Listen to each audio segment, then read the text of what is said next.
Assalamu alaikum YouTube көрүүчүлөр, жылкы сүйүүчүлөр. Бүгүн сатууда туугандар ушул чек-чеген 5 кашка бар. Азыр маалыматын алып берели. Нуржигитке мо жерде 5 кашканын маалыматын бериңчи. Маалымат Абакандан келди, Россиядан. Данчак менен Орловский смешный. Данчак менен Орловку бул. Жаш ойдон 1 жаш 2 ай. 1 жаш 2 ай. Алтырашка жетеле кечки. Бүтеле пазучтар келди азыр.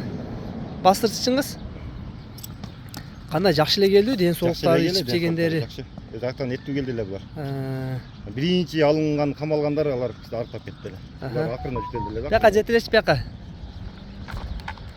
Туугандар, көкүрөктөрүн, сооруларын көрсөңөр болот.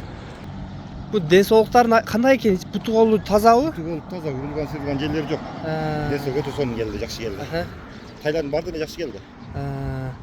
Негиз мындай айып жок экен жылкы. Айып жок. Мүчөлөрүндө мүчө жакшы сынды. Узундуктары, өзүн алып жүрүшү, кыймыл аракети жеңил экен да. Мунун тыйыны кандай тыйыны?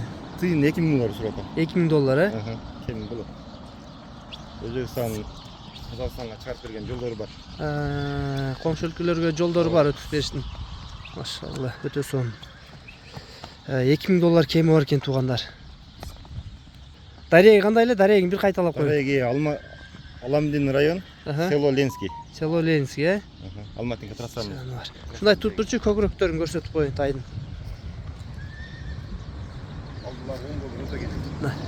Омурун көрсөңөр туугандар, омуру дагы мощный экен. Туяктары жакшы. Нары кичине буруп койчу, аркасын көрсөтүп коюн. Соорун да көрсөңөр болот.